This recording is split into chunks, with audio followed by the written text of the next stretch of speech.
the fourth webinar in our series. These sessions are brought to you by the Northwestern Community Services Board Prevention Department. And we took a little break, so we're really extra excited to be back with you. And today we're going to be talking about social connections. So before we get started, I'll just go over a couple of housekeeping things.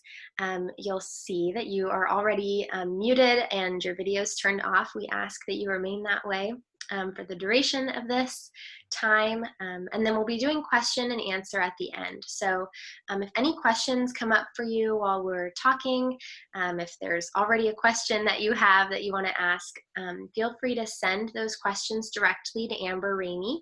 If you go to the chat, you'll see the word host next to her name, so you can send your questions to Amber, and then we will get to those at the end of the session. So send them in now, or as we're talking, we will gather them and then get to them at the end. So I would love to introduce our guest, Erin Cuppett. Erin is a licensed professional counselor and the clinical director for Family Preservation Services in Winchester, Virginia. She is currently responsible for the clinical oversight of all FPS service lines and provides outpatient counseling at the FPS Winchester office. She has 20 years of experience in the mental health field with 7 years of experience in psychiatric residential treatment and 13 years of experience in community and home-based services. Erin, thank you so much for being here with us. Thanks for having me, Casey. So I'm just going to get right into it, start talking about social connections. First, I would love if you could just start off by telling us, why are social connections important? Sure. When we think about our health, we know the basics, right? We know we got to eat our veggies, we got to get exercise, we got to get our rest. But the social connection is just important. In fact, it improves our physical and our mental well-being. And there's studies that show that, social connection, the lack of having that can actually be a greater deterrent than obesity, smoking, and high blood pressure. So it's very important that we're having these social connections for both the physical and mental well-being. If you want me to continue, I could go on into some of the effects of the lack of social. So, when we think of social isolation, the effects of that is for our physical well-being. It increases the level of our stress hormones. We have higher risk of heart disease. We have a higher risk of developing type 2 diabetes and actual earlier death. So us, people that isolate, that stay at home, that aren't having these connections have actual physical health risk issues. Also, then you go into the mental health issues. It increases risk of depression and anxiety. It actually lowers self-esteem. And there's studies that show that it brings on early onset dementia and Alzheimer's disease. So it's pretty significant. Yeah, I think that's really important. I know that oftentimes I think of social connections as really pertaining to mental health and not impacting every part of our wellness. So I think that's an important distinction to make. Yeah. Erin, I'm wondering about social connections in the time of COVID, because we're obviously all working within that right now and trying to function in kind of this new normal. And I know we're several months into it, so I think we're all kind of finding ways to adapt. But in this time where people have varying levels of comfort and there's varying levels of risk, and when we're not able to connect like we're used to, I think especially now as we enter into summer, I keep thinking of all the ways we would be normally connecting with people in person that are different. How can we find ways to connect socially while sometimes being physically isolated? Right. I mean, if COVID-19 was to happen decades ago, we would really be in a mess. But we're lucky to have the technology that we do have. I mean, here we are doing this. Mm-hmm. I am sitting in my kitchen and I'm here, talking to you. So it's definitely a good time that COVID unfortunately happened, but we're able to really do these kinds of connections right now. And so, yeah, summertime, I am so itching right now to get to a beach. And there are people out there, going to the beach. I think the biggest thing is to just, continue to be mindful of what we have been encouraged to do. But there are so many different ways to connect.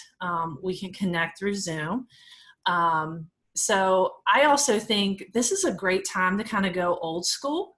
And there might be some people in our lives, say the elderly, that might not be tech savvy, right? That might not be able or don't want to engage in that way. And so I think it's important that we get back to kind of the old school ways of how we used to connect. It's important that maybe we're sending cards or letters to one another. Picking up the phone and actually calling and talking instead of text messaging can really keep that connection. It can really make somebody's day just to get a phone call from somebody. If we are doing technology, there's a lot of people doing great things. Hosting with their friends, like happy hours. My best friend and I once in a while will get on and share a recipe with one another and kind of like make the meal together and just laugh and giggle about this is not working the way it's supposed to.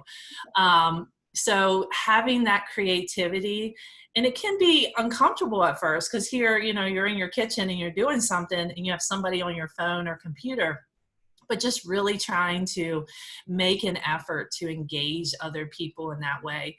And it's going to benefit them. It's going to benefit you.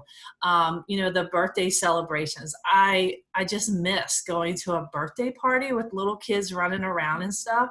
But we're finding ways to do that. The drive-bys where people are just in their cars and handing out balloons and things like that. It's still that connection. Being able to just interact and see people is so important, and just having that. And then there's other ways that, have been available. Recently, a lot of music bands and concerts have been offered free, and you just live stream them. Having that kind of connection, because summertime's a big time for people to go to concerts.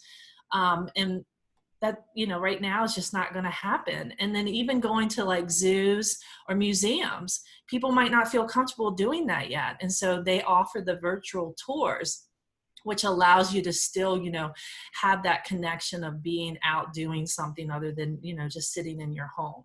So there definitely are different ways. I think we just have to continue to get very creative. And if we do choose to go out and maybe start to socialize, I think just, again, being very mindful of what they've encouraged us to do social distancing, to wear our masks. But there are some really great outdoor activities we can safely do. If you do go to the beach, just social distance yourself on the beach, and like going, they are saying that swimming, even at pools, if they can follow social distance, is a safe activity to do. Going hiking, going biking, just being outside, and just having small gatherings have been proven to be safe if we practice social distancing. So there's definitely still a lot that we can do. And thank goodness it's summertime, and hopefully the weather is going to help people get out of their homes a lot more. Yeah. I love what you're saying about being creative. And I love that recipe idea. I have not thought of that. Yeah. I think it would be fun if people have creative ways that they've been connecting. If you want to send them in the chat to everyone, I think that'd be really fun because at the beginning of this, I kept saying, I have to find new ways to show my people that I care about them, because all my normal methods are put on hold. They're not safe. No. And I mean, there's even where you can get online and play games on the computer with each other and interact in that way. So it's just really kind of getting out of what we're used to doing and looking at new ways to engage and having that social connection with one another. So I know, one tool that we use to connect is social media. And I know, like, my social media intake has just gone through the roof in this time of COVID. I don't usually use it as much, but it's really been a cool way to connect with people.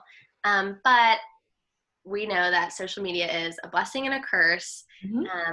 So I'm wondering if you have any advice on how we can embrace or enhance the benefits of social media and kind of eliminate or minimize some of the negative aspects. Right. I don't know about you, but I get the daily how long I've been on my phone alert, and it has skyrocketed since COVID. My screen time, it's not only myself, but I'm allowing, my child, because I'm working from home, I'm allowing him to be on there when I'm doing, presentations or meetings. And so, but overall, we're spending a lot of time on social media. And there are definitely positives of social media. It can save you in an emergency. Like if you're needing to contact somebody and you're not able to get a hold of them, sometimes social media can be a real quick thing, commenting on something, hey, where you at? Call me, or, private messaging them. It does enhance connection. It does allow us to connect with people that aren't near to us, or that we don't have a lot of interactions with. It lets us see, friends from, grade school, what's going on in their life. And so it can connect us with people that we just don't get to interact with them. And it can, allow us to share our lives with, people that that live far away, or we just don't see or connect with. And it is a place for us to get information. I always warn, what you see or what you read on social media doesn't mean it's always true, but there's so much information that we can get from social media. I mean, even just interacting with the people, we can find out about events that are going on in our community. There's a lot of groups that you can join and be a part of that's going to increase that connection, finding groups that you have things in common with, whether it's a hobby or something that, you believe in. It can really enhance those connections. And it's helpful when we need help. So, there's times where you can just say, hey, I'm looking for a trusted plumber. Can somebody give me a recommendation? And so you can reach out really easy to that. So it's just so much access that we just never used to have, because you might know somebody who knows somebody who knows somebody who can help you out. And it can work like that very quickly. And then a lot of people use it for marketing. It's a great marketing tool. I mean, my company uses it. So it's easy to get stuff out there really quickly. But then you have the downside, right? You have the negative effects. It's addictive. I know it is. I think we all can agree there are days where I'm on there and I'm just going and scrolling, and I don't even know where my time went. And so we have to be careful with that. It can be addictive. It can take over. We can be constantly picking up our phones now, checking our social media, seeing if somebody responded to a post. It can become a lot of overwhelming stress in so different ways. It can create self-image issues. There are times that you might compare your life with somebody else's, and you might think that you just are having this horrible time, that you're just unlucky, or nothing goes right because somebody else's life seems to be going perfect. But again, I always warn that, what you see on social media doesn't mean it's the true picture. But this can cause some self-image issues. It can cause low self-esteem if someone thinks that somebody else is living this life that they wanted, or that they think they have, and they're not blessed to have that, and they can really affect their self-esteem. It can give you a sense of an illusion that you have control. And I think that can be kind of scary, but there are some things that I've seen people post or comment on, and it's in a very controlling manner, or it's a very kind of like, I know what I'm talking about, and don't say I'm wrong, because I'm going to prove you that I am. And it can cause hostile attitudes and conflict. And I mean, I don't know, but there's a radio station I used to listen to, and they used to do the like Facebook wars. And some of the stuff that people would say on these posts and stuff were horrendous, were horrible and hateful and hurtful. And I think that we have this, I'm behind the computer screen, or I'm behind my phone, and I don't have to really say it face to face. So I'm a little braver, I'm a little bolder, but it can be very hurtful. And so I think we have to be really careful what we post and what we comment on, or, who we follow and things like that. So, kind of speaking of that, it can actually, drive more of anger and sadness and depression. If we're getting caught up in those things, those kinds of interactions. So it can affect our mood. And then it could turn into cyberbullying. Cyberbullying is there, and it doesn't matter how old you are, you can be a victim of it. And you could be the bully as well. So I think we have to be really careful of what our interactions are with that. As far as tips, I always say, like, if you don't know the person, I wouldn't friend them.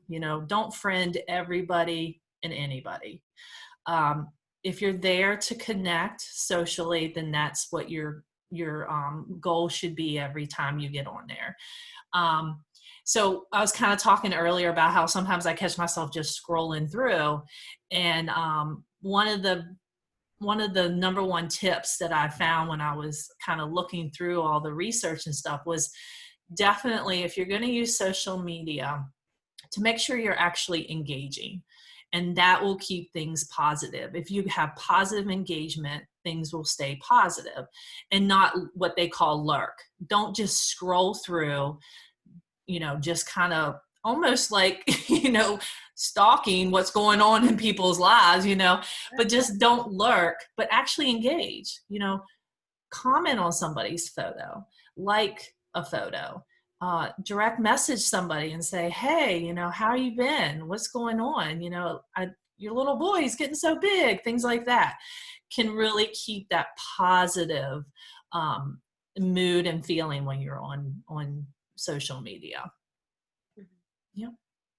Yeah, I think it is exactly what you're saying. Some of our normal social cues that we use in real life just go out the window when we move online. And I especially think about it I like the term lurking, because I would never just listen to conversations in real life and not respond, but it's so easy for me to do that online. Just scroll. Yeah. And the thing is that sometimes when we lurk and we're doing that, we're still taking all of that in, and we're still holding it in. And so if it's a negative stuff that's going on, if we're seeing comments or posts about stuff, there's a lot going on in the world right now. And social media has been the outlet for all of that. And it has created movements, and it has created conflict, and it can be a lot. And I think that's another thing, is just really taking your time to not be on social media and saying, you know what, I've already done this. I checked it this morning. I'm not going to get back on until maybe, bedtime or something like that. But definitely just being respectful of your time and saying, I'm not going to spend an hour on social media right now. I've got other things to do, and I can connect with people in a different way, and just being aware of the time that you do spend on social media. Yeah. I heard it said recently that our screen time can kind of be like a food pyramid, and we can look at where we're using our time. It's okay to have a little bit of like the dessert of social media, but you also need the protein of actually communicating with people and of doing your work online. Yeah. I like that analogy. That's great. Yeah. So kind of similarly, I think, in the same way that social media can be great and it can also be detrimental to our wellness, having healthy relationships is a wonderful thing, but having a toxic relationship can be I mean, detrimental in a multitude of ways, and can be really harmful to our mental health. So I'm wondering if you can kind of speak to what goes on when we're in a toxic relationship, what we can do to avoid those kinds of relationships, kind of how we can deal with it. Sure. So when I was looking through, I was just kind of trying to get a couple just clear signs of what a toxic relationship might look like, right? Just kind of like, these are the red flags. And what I found was one of the always the number one thing is that you are giving more time than you receive in that relationship. Meaning that, that person never seems to have time for you, but the moment they need you, they expect it, right? And if they don't get that from you, then that creates a lot of conflict and hostility. So just again, it's kind of talking about how do we use our time. It's the same thing in relationships. If somebody is giving 110% and the other person is barely giving 50%, that's a red flag. That's a, hey, how is this relationship benefiting me in a positive manner if I'm always the one giving? Another red flag was that they criticize you. In our close relationships, we are pretty honest in our relationships. I know that I can tell my best friend pretty honestly how I feel about something that she has either done or said. Even down to an outfit she chooses, I can be honest with her because I expect that back. But at the same time, I don't criticize her in a negative way to make her feel, horrible about ourselves. Being honest is important in a relationship, but being mean and disrespectful is rude, and it should not be tolerated. And so we have to, if someone is making you feel absolutely horrible about yourself for the littlest things, whether it's a haircut, a job you decide to take, a car you buy, that's a red flag. Mm-hmm. And it's often a reflection of themselves and their own insecurities about themselves.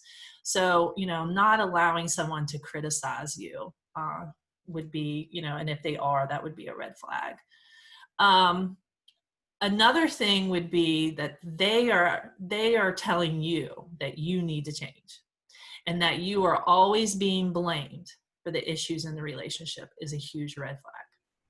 If they are never taking responsibility for something that has happened that's created a conflict in a relationship, and it's always a blame to you, and you're the one that needs to change, that is a huge red flag.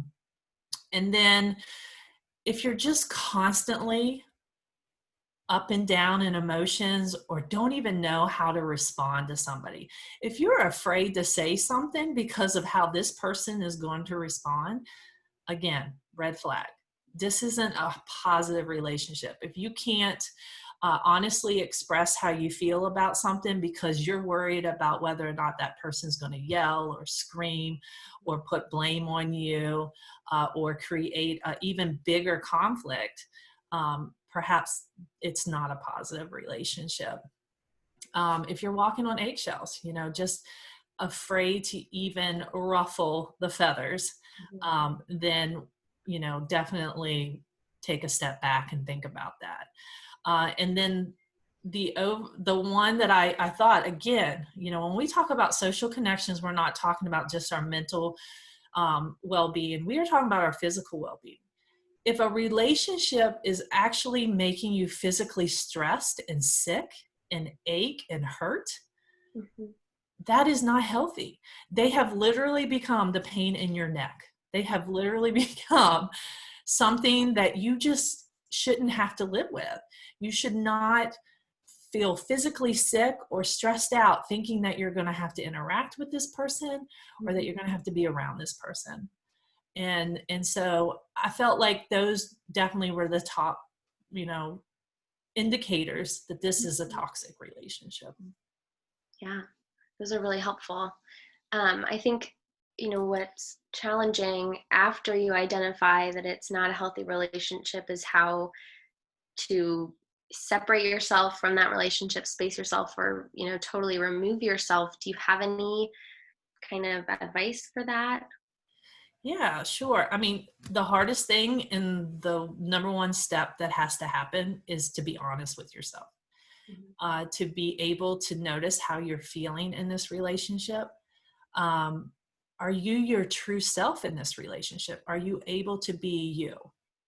And really take a step back and say, is this a healthy relationship for myself? Am I happy with who I am when I'm in this relationship? Am I being me? And that is the hardest step, because it's the step that has to happen before any other steps happen. And it takes us the longest to get there, and just being honest with ourselves when it comes to that relationship.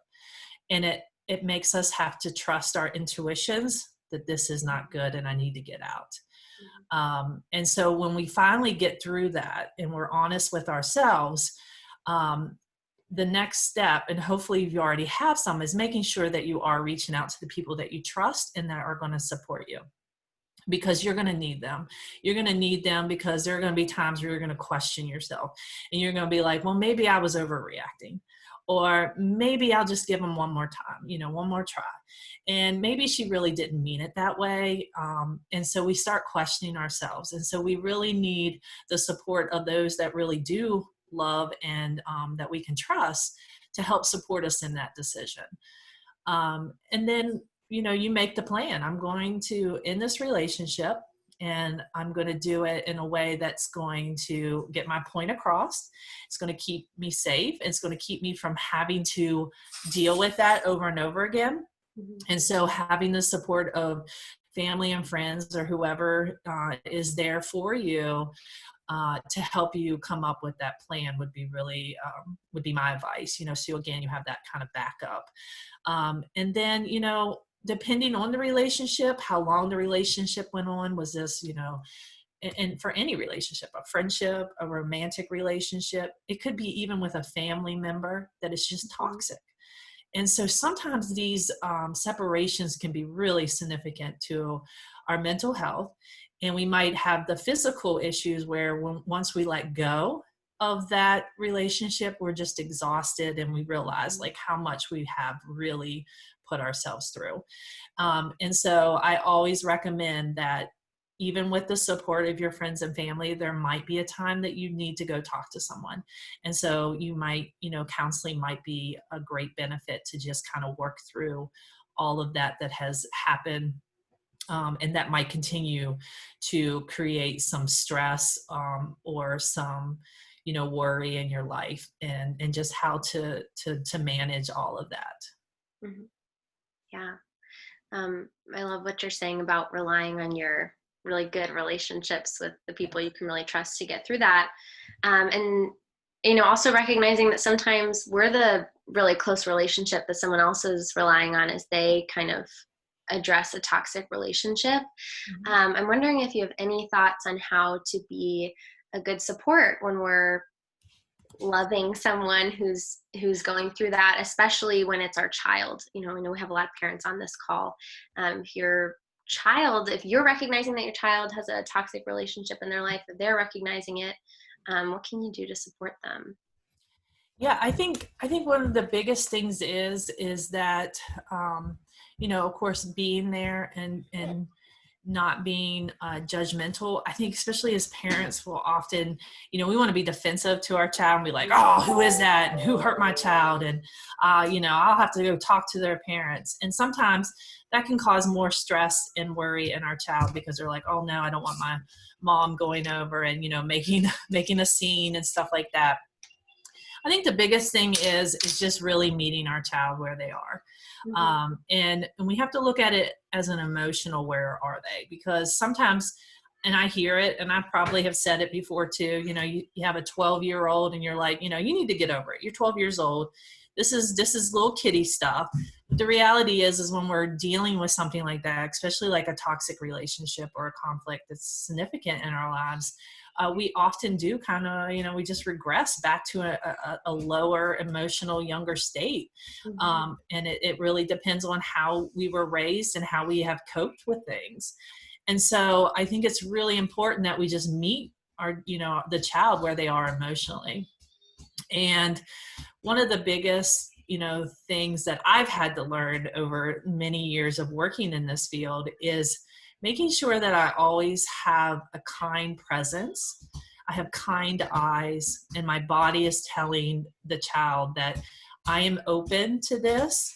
I am here for you, and I'm being supportive. I think a lot of times we can get uncomfortable with certain situations and emotions that might come out, and we ourselves are putting it out there that we can't handle it. And if we can't handle it, then our child is going to be even more emotional, like, okay, where am I supposed to put this? What am I supposed to do with this? And so, really being aware of how we're presenting ourselves when a child or someone comes to us and is really needing, someone to support them. And so that kind of leads into co-regulation. A lot of times people are dismissed about their emotions, and co-regulation is really just being there for the person, right? Just being there with them while they go through the emotions, and you regulate yourself, so they in turn hopefully start to regulate. And it's like a parent holding a child against them, and they're crying, and the child starts to feel the parent just take deep breaths, then the child would start to take deep breaths.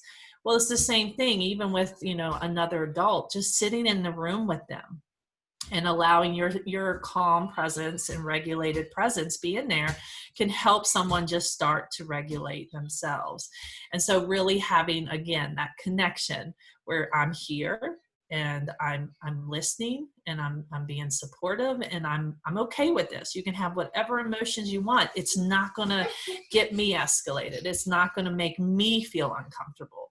I'm just your safe space right now. And so once the regulation starts, then you can actually, hopefully they start talking, right? They start really being able to express themselves. And that's where we really need to go into that reflective listening, especially with children. They need to know that they've been heard, not told what they should feel or that they should get over it, but really being heard and using that reflective listening of, okay, so you feel angry because, she told you to shut up, whatever it may be, but it's really reflecting that you are listening to what they're saying, and that it's okay to have these feelings. No matter how small or minute the issue is, that feelings are okay. And I think that's really important. And it's the same thing, the way we're connecting now, because we're not able to really be in the presence of someone sitting on the couch right beside them.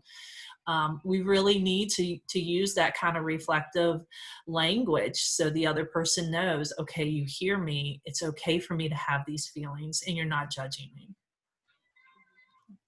And I think that can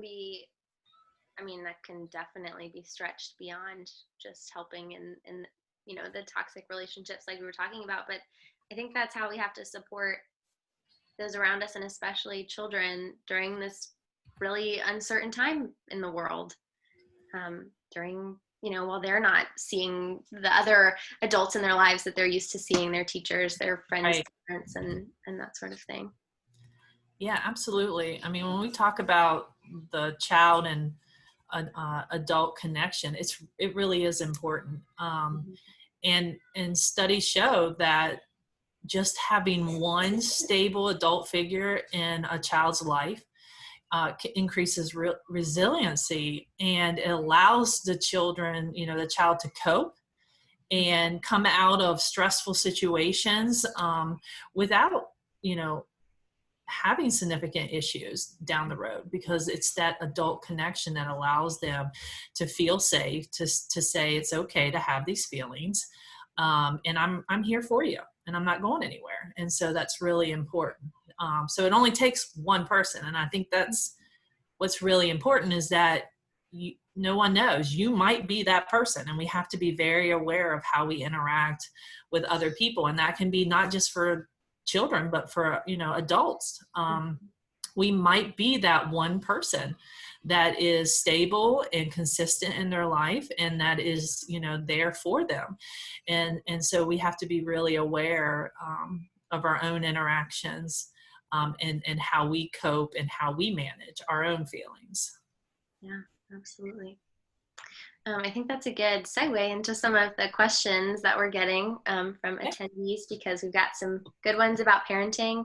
Just a reminder to everyone that you can keep sending those in to Amber. But I'll start with this one. Since social distancing has been in effect and school is starting for younger children, so I think, maybe when school starts again, whenever that may be, what are tips for helping them not feel overwhelmed if they haven't been around other children during this time? Oh, yeah. Yeah. So that's definitely, children went from, being around a lot of other kids and teachers and 5 days a week. And then all of a sudden they're back at home. And if they're maybe only a child or just a couple kids are in the home and there's just no, so, I think summer is a good time. We are in a good position right now in most of the areas that if we're doing outdoor things like that. And what I would do, I recommend, I've kind of started with my own child, is just slowly introducing, some interactions, whether it's on the phone, or, of course, they're recommending that we don't go to parks. So if you're going to do some social distance visiting at someone's house, I think that would be really good. And if they're, worried about stuff, I think the biggest thing is just really talking to kids about their worries, their fears. What are they comfortable with? What are they not comfortable with? And the good thing is, it sounds like, the school systems are going to be pretty supportive and open to allowing children and parents to kind of transition their own way as well. If a parent's not comfortable with their child, sending their child back to school, it sounds like the school districts and stuff are being really supportive that, telehealth could continue until that parent and child are ready. But I think they're also really taking a lot of precautions that those that are going to come into the schools and stuff like that, they're going to really be working on social distancing and keeping things safe. But just having that open dialogue with children, I think it's really important. I think sometimes we think that they aren't going to talk about it or don't know what's going on, but they do. And they have their own solutions. And I think that's really important. It's just really allowing them to talk about it. You'd be surprised. They might come up with some ideas that we're not even thinking about. And overall, they might be okay and they might be really excited about it. But if there's a way that you can introduce just little things, whether it's, on the phone, FaceTiming, standing outside and practicing social distancing to teach them what that looks like with other kids and things like that. I think that's just really important. And just having that open dialogue. Don't be afraid to just talk about why we're doing these things with children. I think it's really important. When all of this happened, some great resources came out about how to talk to children about COVID-19. And I'm so glad that happened, because I think sometimes we get afraid that if we tell children too much, it's going to make more worry and stuff. But I think it's important that they know exactly why we're doing that, and that'll provide comfort. Yeah, absolutely.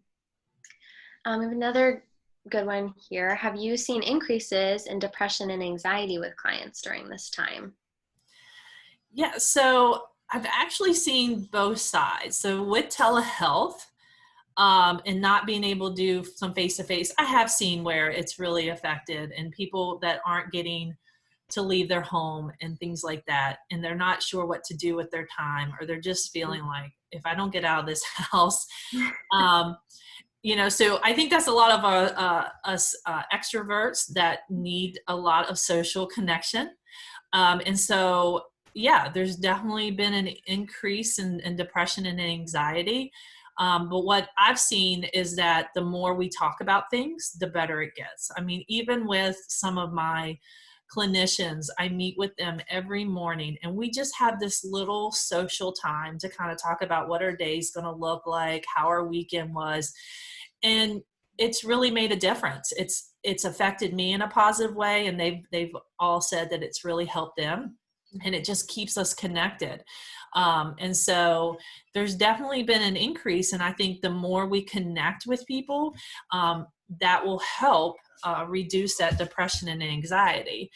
And then I've also seen the opposite, where a lot of introverts or people who just really are okay with staying at home are doing really well. And so it really, I think it just depends on the person, and knowing that, and really finding ways that you can help and support that person, making sure that they have these social connections and that they are getting everything that they need, whether it's, continuing to have doctor's appointments through, telehealth or whatever it may be, to really continue to have that connection. And so really knowing the person and how are they doing. And again, if we're connected with them, then we're going to really be able to reach out and help them. But I've seen both. It's pretty interesting. Yeah, that is really interesting. This question is kind of in a similar vein. What if COVID-19 has caused you or someone you know to isolate themselves due to fear, anxiety, etc.? How can you help them to build those social connections? So I think maybe like socially isolating themselves, not just physically. Yeah, I mean, again, I think it's helping the person. Number one thing is just really allowing them to talk about what that fear is, to talk about what is their worries and stuff like that. I've done a lot of education on COVID-19. I've had to educate myself on it. And I've found some really good resources for both kids and adults to just kind of, that really allows them to talk about it, and it explains it in a way that is very easy to understand. And then also really just talking about what social distancing is, the wearing masks and washing hands and things like that, and how that has proven, to be very effective against COVID-19. I think the worry is, if they're not willing to come out of their house, okay, let's talk about the different ways that we've talked about already on how we can help them connect. I think the biggest thing is us really taking the step to connect with them. So if, writing letters to them, giving them a phone call, every day, just to say hello and good morning, and what do you think the weather's going to be? And just really talking about normal things that we would always talk about. I think in the beginning and I've seen this even with my morning meetings, in the beginning, we all talked about COVID-19 and telehealth and what we're doing now and how it's different. And now it's completely changed to just, how was your weekend?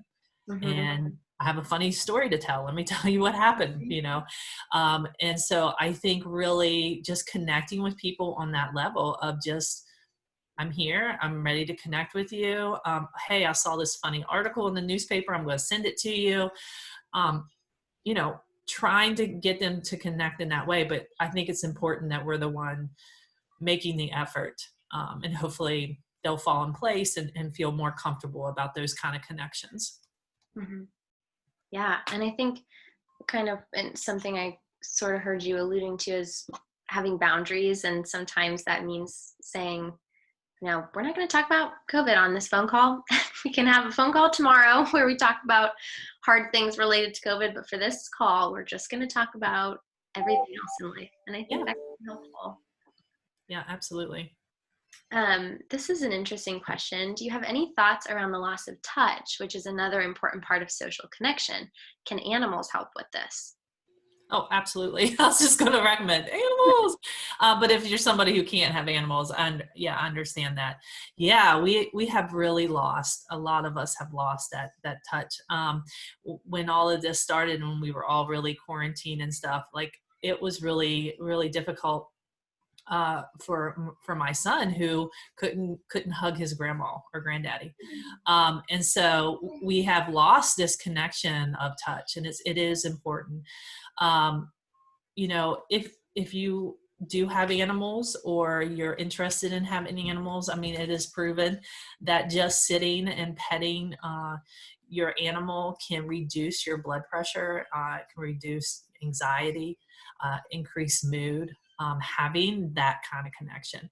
And I think if you all were kind of paying attention in the news and stuff, when all of this happened, the adoptions they were clearing out shelters because people were like, hey, I'm home right now. This is a great time to get a dog. This is a great time to get a family pet because we're all here. We can all chip in. And not only that, but it really does provide that kind of connection that we can physically be with somebody. And when I talked about co-regulation, it's the same thing with animals. Animals pick up on how we are and how we feel. And sometimes, if we're having one of those days, having a cat or your dog just come over and sit with you is really going to just change your mood and just how you're feeling about things. So yeah, I definitely think animals is a great solution to, not having that kind of touch, that connection that we often have with our loved ones. But if you can't, if you're maybe allergic to pets and stuff, I have seen the greatest videos about people getting creative about touch. And they've actually had like the plastic screens and they had the arms come through and grandchildren were hugging their grandparents. And I just thought that is awesome. And hopefully we're at a place now where, we are able to kind of, be around more people and get that connection. The first 3 weeks, it was just me, and my son. And now, we connect with my parents now because we feel like we're not around people. We're not interacting with people. So, we're healthy, we're safe. So we're getting that connection again. And so I think the more, the cases start to decrease and things like that, people feel comfortable, we'll have more of that. But it's definitely a real thing. And if you can get a pet, I recommend it no matter what. I've always had a pet, and I think it's one of the best things to have in your life. Well, that was the last of our questions. So I don't know, Erin, is there anything else, any other wisdom you'd like to impart to everybody here? Wisdom. I would like to share a quote just because Brene Brown is just a wonderful, I don't know if anybody knows her, but she's a wonderful speaker and author. And she really touches, when I read things that she has said or written on, I just go, wow, like she just gets it. And so I just kind of wanted to I guess end with a quote of hers about social connection. And she says, a deep sense of love and belonging is an irresistible need of all people.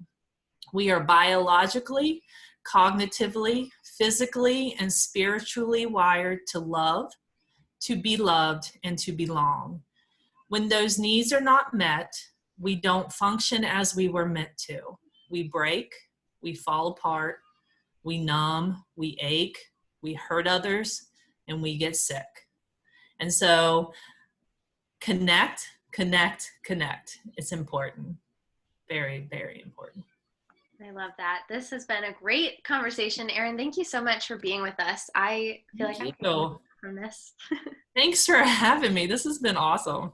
Yeah, and I want to thank everyone else for being here. I just want to tell you all about a few things. We're going to be doing these monthly. So our next Coffee and Connections will be July 27th at 10:30. And we'll be chatting about burnout with Dr. Matt Pandell. If you've been around for a few of these, he was actually the first guest we ever had on here. So he's going to be back. I think we have that link ready. I think it's going to be sent in the chat. If not, we will send you an email with it. Just a reminder that we do have surveys that we do after these webinars, and your feedback informs who we have on the webinar, what kind of topics we cover. So we really, really value your feedback. And we're going to send that link in the chat, and we would love it if you could fill it out. Tell us what you want to see. And we also have a newsletter where we share all of our events and resources we have for community members. And I can actually pop that link into the chat in a second. So you can view and subscribe that if you want. And lastly, we have our social media. If you want to stay up to date with us, that's at Lord Fairfax YRA on all platforms. And I think that's it. Thank you all for being here. Thank you again, Erin. And hopefully we'll see y'all next month. Bye, everyone. Thank you.